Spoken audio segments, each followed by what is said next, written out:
The following is a special presentation of Tony Kurre Radio.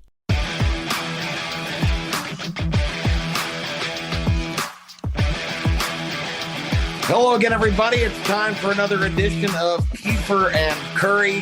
Kip Keefer and Tony Kurre, excited to be with you for another edition. And Tony, we've had the format, if folks are tuning to the show for the first time, of you and I going back and forth every other week.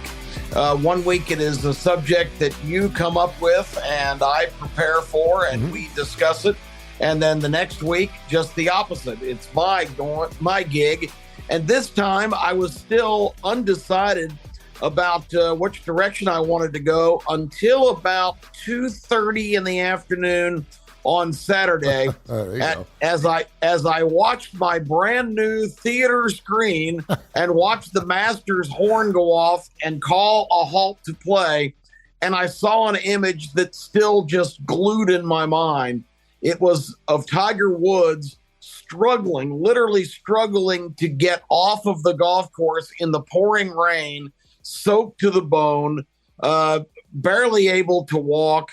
And it was such a correlation to me of the whole story of this guy. And I said, that's it. Tony and I need to talk about Eldrick Tiger Woods on this week's show. Yeah, maybe what you didn't see there, obviously, we think about his back, his leg. I mean, what are we not talking about? In this particular case, it was his plantar fasciitis. And you also saw one of the pieces that I think we love about Tiger Woods, and this is really from a psychological standpoint, just an excellent topic and a great show, and kudos to you for the pick. But as he walked off that golf course on Saturday, there was a little 8-year-old girl standing on the side of the Masters. She had a bucket list to go see a Masters. She loves golf. This little girl has had 3 open heart surgeries.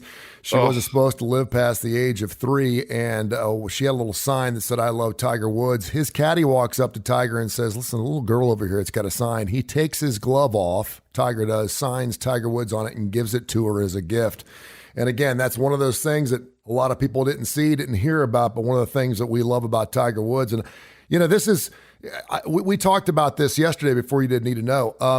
Normally, when we see rich and famous people fall, it makes us feel better about ourselves. First of all, it humanizes them. We go, aha, life isn't so good just because you're a multimillionaire and the GOAT and the best in your field or your platform.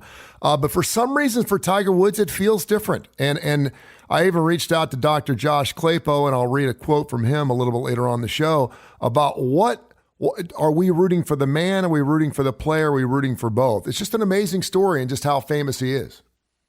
I think, Tony, it emanates from the fact that the way he started out was so different than what he is now. Just to give a little historical reference, Tiger Woods was born on December 30th, 1975. And he first came into public view, didn't wait long. He appeared in 1978 as a 2-year-old on the Mike Douglas show alongside the other guest, Bob Hope, which is a guy you might have heard of. And in that program, 2-year-old Tiger Woods and Bob Hope had a putting contest. They set up a putting green right on the set of the show. And it's famous stuff. If you haven't seen it, go back and look on YouTube. But you talk about a quick debut. Tiger Woods, Bob Hope missed his putt. And when it was Tiger Woods' turn, he picked up his ball, ran up the little putting green, laid it an inch from the cup and tapped it in to win the match. It was absolutely hilarious. Bob Hope said, "I got hoodwinked by a guy in diapers," or some comment like that. And Tiger Woods announced himself to the world. And, you know, you talk about a guy who lived up to the hype. I mean, when you establish yourself as a 2-year-old and you deliver as he did, but I think the way that he did that in such a robotic fashion, he was almost, if you recall that era when he stormed on the scene in the 1997 Masters, and he had been dominant in amateur events before that. But Tony, he won the 97 Masters, which I was fortunate enough to actually attend and witness that final round. He won that by 12 shots over Tom Kite as a 21-year-old. You know, think about that. I mean, you talk about just being an absolute overnight sensation, but he was so robotic and so driven and so not personable at that time because that's how he had been basically trained to be, that when he did have the fall and became so highly humanized, I think maybe it had kind of a reverse effect. And then people that finally saw this was a real person with real flaws and real problems. And he's been embraced since then, which, as you mentioned, is highly societally unlikely. No, and you bring up a great point because at the age of 2 in the Mike Douglas show, and of course he was also on the Johnny Carson show a little bit later on. I say a little later on in his life. I think he was 5. Yeah. But maybe that's one of the reasons we love him so much is because he's only 47, but we've seen him for 44 years. Yeah. Kip, he shot a 48 on his dad's Navy course. It was a par 72, 7,000 yards at the age of 3. I can't break 50 now. He did it at the age of 3 years old on a full course. I mean, it was crazy.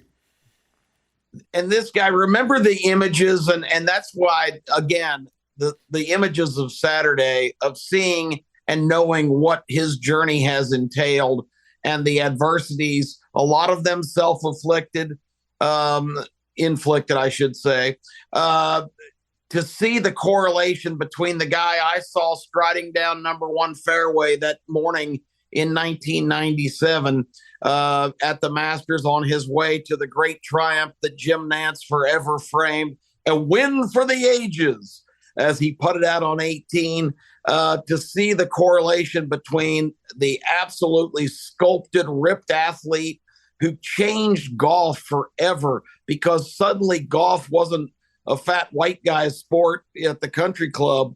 It was the chiseled athlete, and a whole generation of kids started playing golf because suddenly the game was cool and it was every bit as alluring to them as basketball or football or baseball. And Tiger Woods was responsible for that.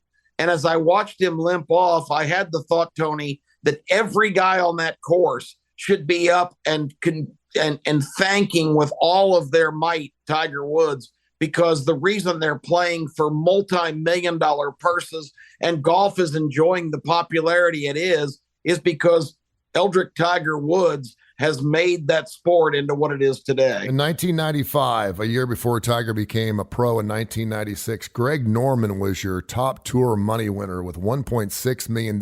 Within 9 years, that money was tenfold. Tiger Woods took home over $11 million just 10 years later. That's how he changed the money. And to your point, I don't think we have Live Golf without Tiger Woods. Despite the fact that he turned the $800 million down to go play for Live Golf, which a lot of fans absolutely love the fact that he did, I don't think we have that. And I'm not sure, I know because of inflation and everything else going on in sports, and certainly you're seeing Major League Baseball players now, utility guys are making $14 million a year. I don't think the money he did. He brought it to the normal fan. He made the normal fan feel like, hey, listen, I can go out there and buy some golf clubs and play golf. Just to your point, and I know we've heard these numbers, but I found some interesting things. Obviously, 15 majors to Jack's 18. 82 PGA Tour wins. Of course, he is tied with Sam Snead. It'd be great to see him surpass him. He needs one more, obviously, in his life. Don't know if that's going to happen, but of course, we used to throw out the question: what's more likely to happen, Tiger Woods winning another major or blah blah blah blah blah? And he proved us wrong there. Ranked number 1 for 683 weeks in a row. Number 1 in the world at the age of 21.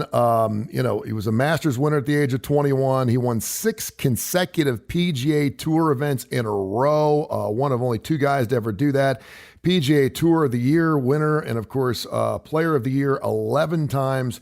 And again, turned down the $800 million to go get that live payday. And of course, we can get into some transgressions and everything else. I wanted to share this with you because, and I love getting your thoughts on this. Dr. Josh Claypo, who's one of my radio partners and does shows with us here, as we also do the Keefer and Kurre show every single day. You can hear it podcasted, and of course, I hear it at least 5 times a week on TKR. I reached out to him this morning and I said, I'm doing a show with Kip Keefer this morning about Tiger Woods. Why am I still rooting for him? Why do I still love him? Because normally as a fan, again, when someone falls on hard times and they're millionaires, we're like, life is a little tough, isn't it? Yeah, how do you feel now, big boy? But he still brings my eyeballs to the television. As long as he's got a golf club in his hand, I will check him out. And I said, why are we still fans? He said, I'm not. And I said, why? And he says, and I'm quoting here, we all have to reach this point where our impact just isn't what it used to be in the world. As soon as we go there, we're now truly facing our own mortality. For Tiger, he was the superhero. He was then the fallen hero. Then he was the fallen hero who came back. And now he's a reminder to all of us that even the greatest have a point where there is more of what we did than what we're going to do. Jimmy Carter is an extreme example only because of his age. But in sports, we don't want legacies. We want impact.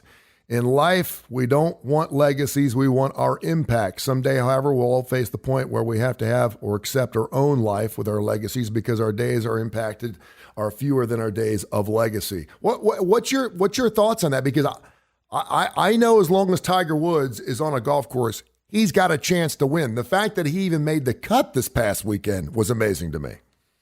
Yeah, and that's incredible perspective from Josh. I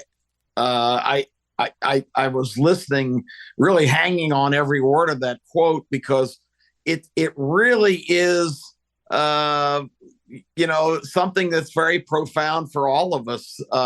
How much do we personally, and maybe this is why we identify to some degree, how much do we rely on our ghosts of glory, for lack of a better term, of what we once accomplished? And maybe we hang on to that with all of our might because intellectually, somewhere deep in the recesses of our mind, we fear that we're never going to be that significant again. And I wonder the fact that, and I'll tell you a quick story from something I heard on the coverage on ESPN on Friday morning. Marty Smith, who I'm sure you're familiar with, an ESPN kind of behind the scenes, real Southern through and through, does a lot of great college football features, but they turned him loose for a couple of days running around the course, and he was getting into places that you don't ever see. And I thought it was really interesting that the gigantic scoreboard that's between the 10th tee and the 18th green, it's a massive, giant, white, old-timey scoreboard, not one component electronic on it. It is the list of the top 20 golfers in the current standings, and it's 18 slots of places for numbers behind each name. And they interviewed Marty Smith, actually climbed the ladder and got up behind the scoreboard and watched how they operate. They have a laptop that sends them the information to put on the board, and they actually pull a number out. And they don't post the score of the hole every time. They just keep putting the red or black number for over or under par at the hole that's just been completed. So in other words, if you're 10 under and you par the 15th hole, another 10 goes up on that slot. And so many people, Tony, hang out right there by 18 and watch that scoreboard. But the point of the story was, one of the scoreboard guys had inherited that job from his dad back in the early 1950s. So, I'm sorry, 1960s. He's been doing this for more than 50 years. Wow. At the scoreboard. And Marty Smith asked him, this is the best vantage point imaginable. You're right over the 18th green. The things you had to have seen. What is the most impactful? What is the greatest memory that you can ever recall? And he said, it's amazing. It was just a couple of years ago when Tiger came back against all odds and won the Masters. He says, I have never seen the adulation and the joy and the absolute decibel busting ear level of reaction when he actually holed the last putt and had achieved the impossible and come back and won another green jacket against all odds. And to hear him say that to me was very impactful, because think of the moments. Think of the Nicklauses and the Palmers, the things this guy has witnessed.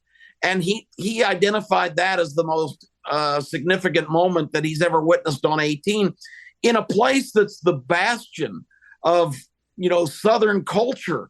And, you still hear all the controversy in Georgia about the enacting of the new election laws, which caused baseball to move the All-Star game. It's still kind of painted as this great stronghold of racist attitude. And Tiger Woods, at the symbol of that particular place, it's just amazing to me that he is now more identified with Augusta National than any other place on earth.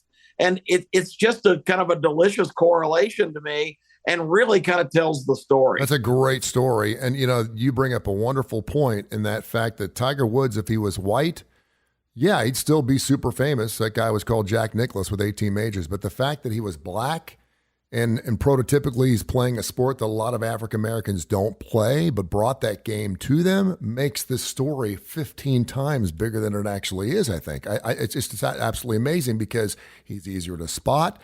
The fact that he did it for his own generation, I think, is just absolutely amazing.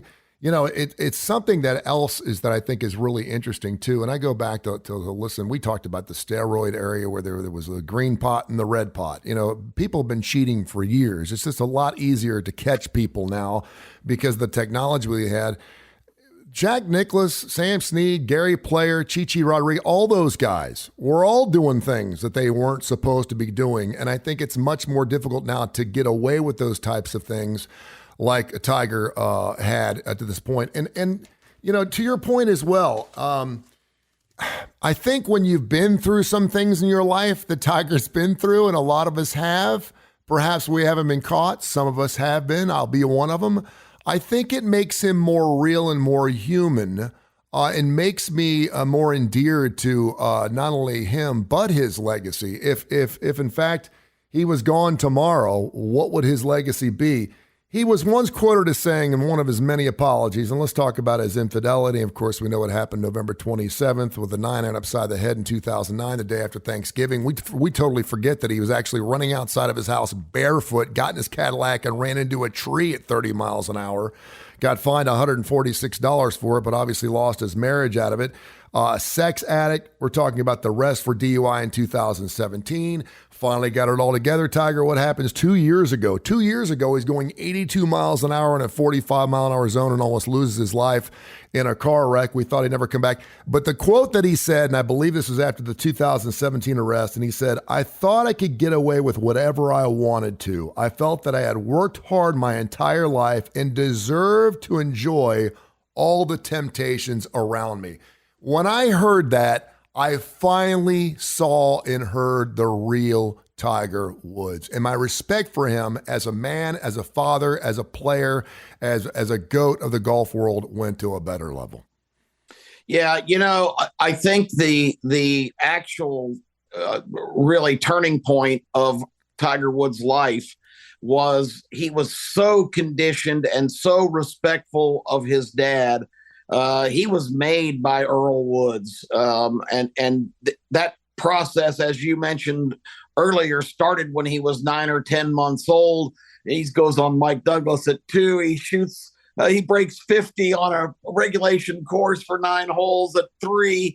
I mean, but not just from a golf standpoint, from just a personal conduct standpoint. Earl Woods, former military, just a rigid taskmaster. And when Earl Woods passed away shortly, I think after Tiger's second Masters in the early 2000s, it was almost like the genie got out of the bottle when Earl was laid to rest, and all of that repressed feelings and all those desires that he thought he was entitled to because he had been so subservient and so dedicated to his craft just cut loose, and he just went on an absolute bender of all these various activities. He had gotten married, of course, because I'm sure it was very apparent to him that women were readily available of all shapes, sizes, and backgrounds. He married one of the most beautiful women in the world at the time, the Swedish model Elin, who bore him 2 children pretty much right away. And both of those kids are are on a trajectory. His son Charlie is a hell of a golfer now as a teenager. But for him to already have all of that, a lot of people just could not understand the infidelity and how he just went, Tiger goes wild. But the story about becoming attracted to the manager at a Perkins restaurant in Orlando and having a dalliance with her basically in the back room of the restaurant, it really kind of sets the stage. This is one of the most famous people in the world who is just being reckless in his behavior and leaving a path and really humiliated and embarrassed himself. But I think, Tony, the passing of his dad just cut all of that inner repression loose and really kind of put him on the path to personal destruction, which is just remarkable when you think about he was within 4 major titles of Jack Nicklaus. He won his 14th in his mid-30s. He had 15 more prime years of golf at least ahead of him, and as well-conditioned as he is, at that time, the expectation was it wasn't if he's going to break Jack's record, it's how much and when. And it never happened. He stalled, he came back and got his 15th, but I don't see any scenario, and you hate to ever count him out, but now he's 47 and so physically beaten up with all of his various injuries. And this car accident, one of the policemen on the scene, and he had stormed away from a meeting that went wrong. I don't remember all the details, but that was one of the reasons that he was driving like a maniac and ran off the road. The officer said it's an absolute miracle that he survived that, but it did such terrible damage to his leg. His foot was basically completely restructured. I don't know if that's the same foot that was bothering him here, but it might be a structural thing that'll never be right again. But all of those things to me, again, makes him, instead of the ultimate, revered figure, now he's the ultimate underdog, which is, I don't think you can come up with many examples from human history of somebody who has this kind of vast swing of correlations. Well, first thing, Perkins has got the best pancakes on the planet. I'm just telling you, IHOP, you can go blow yourself. I'm just telling you, Perkins has got great pancakes. I've eaten at Perkins many times. Second thing is, and I've been around a lot of rock and roll stars, and sometimes when you're an ugly rock and roll star, you get any woman you want. When you're a good-looking rock star, good night. My dad used to always tell me, when you can have any woman you want, you will. And I was like, what? He's like, when you can have any woman you want, you will. Because we always think to ourselves, I think of the Cuba Gooding story, where he's reaching across tables and grab women's breath. I'm like, dude, what are you doing? You could have any woman. You know what? He can have any woman, and he does. He grabs as much as he possibly can. And it sounds like Tiger Woods. And again, it's one part of this whole story that's just a little bit tempered, a little bit of a blur to me, the whole sex addiction point, because addiction, I know, is a lifelong struggle with anything. It's something you have to practice every single day, and that seemed to go away pretty doggone quick. You, as you always do, brought up a great point, and I don't know any person in my life, including myself, that hasn't been affected by the loss of their father. Tiger, I believe, was 31 years of age when his dad passed away in 2006. And you could have a great relationship with the father. Your father could have been 82. He could have been 32. It doesn't matter. It doesn't matter what your relationship with is your father. Obviously, the better your relationship is, the deeper it gets. And usually the better the feelings are when that father passes away. But for some reason, we could do a whole show on this. When you lose a father, even if you're estranged to that father, it has a direct effect on men.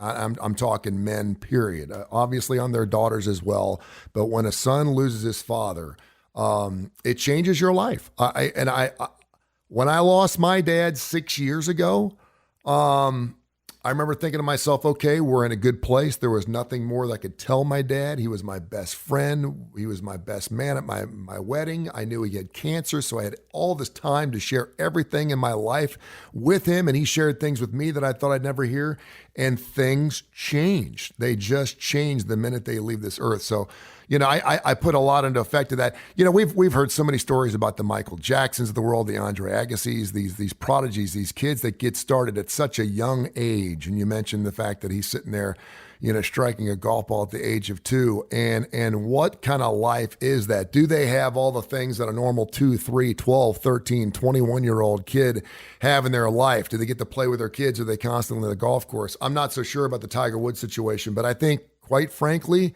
he's handled it incredibly well. The fact that he's had cameras on him his entire life during this technology thing, I think it's just amazing what he's done, and maybe that's why we love him so much.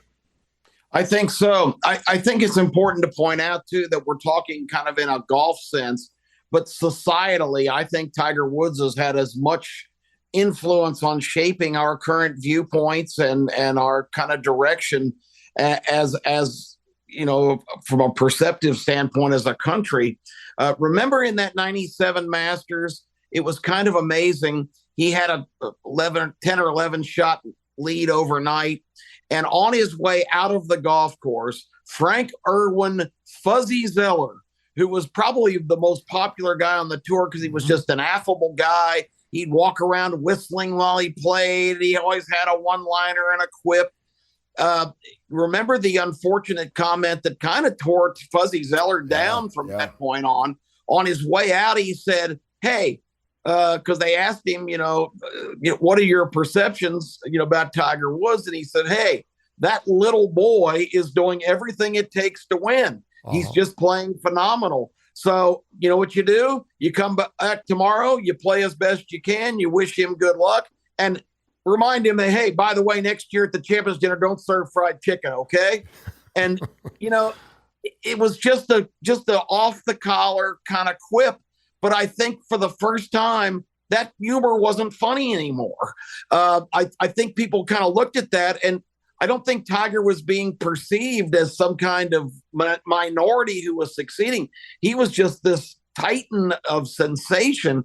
And that quip by Fuzzy Zeller, did not shape the future per se, but I think it really called a lot of people's attention to, this kind of, underlying racial humor is just not funny anymore, and it's not appropriate. No, I think you're spot on, and I had totally forgot about that whole situation. And I remember it happening, and Fuzzy Zeller was one of those guys, like you said, everyone loved him. And boy, he was looked at a lot differently after that call as well. So, that's an amazing time, that you bring that up, because so many people expected Tiger to carry this torch. Well, he carried it whether he wanted to or not, but it was because of his game. And again, you can make an argument. I would love to know what the PGA would look like today if Tiger Woods had never entered the fray in 1996, because would it still be that campy, Augusta feel? We're not going to put the scores at the bottom of the screen because that's the way it is. Uptight, can't spit on the green, can't scream at your favorite golfers on the golf course type of sport, or has Tiger Woods just absolutely, totally annihilated that and revolutionized the sport we all know and love? Yeah, there's so many aspects to the Tiger Woods story, and I think Dr. Josh's comment and some of your reflections brings us to the pertinent question here. At 47 years old, obviously physically extremely damaged. What's next for Tiger Woods? What does he do now, Tony? I don't know. And, I think a lot of people obviously would love to see him play in the senior tour. I don't know if that will ever happen. And obviously he can join that tour at the age of 50. And by the way, kudos to Phil Mickelson, whether you like Phil or not. Amazing what he did at 65 on the last day this past week, because I don't think anyone thought Phil was actually going to be in the mix. But yeah, I think it's interesting because Tiger, if you go to tigerwoods.com, man, I mean, he's into so many different things. He has so many different charities. He's a philanthropist. He's got, of course, his schools that he helps out. Tiger Woods is much bigger than a golfer. And I venture to guess to say, without the Live Golf, I don't think we would have seen Tiger this past week. So if we're going to find silver linings, I want to thank Live Golf for coming to existence, because Tiger Woods kind of felt like, hey, listen, us PGA guys have to continue to play, and they have. But I mean, I think Tiger could hang it up and not play again, but he also realizes the sport will always need him, whether he's a player or an ambassador. Well, I'm glad you brought up Phil Mickelson, because we're talking about I think the word that keeps coming up here are correlations. This was his greatest rival throughout his entire career. And to see Tiger where he is now, limping off the course and just a shadow of what he once was, and to see Phil Mickelson, who, of course, Tiger outperformed and was kind of the unfortunately for Phil, became kind of the Black Bart against the shining hero Tiger Woods. But to see Phil thrive like this at the age of 52, added to Tiger's angst, I'm sure, of just watching him win the PGA and claim a major, the oldest man to ever do it 2 years ago. It's just human nature. Tiger has to be thinking, I'm better than Phil. This should be me at this point. I can still be at my prime.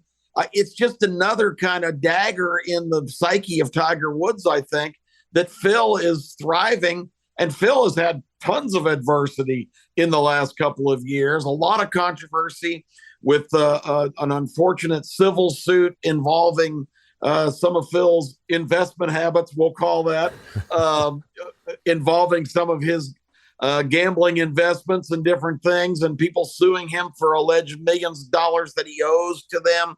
And also the decision to go to the Live Tour, which was strictly financial.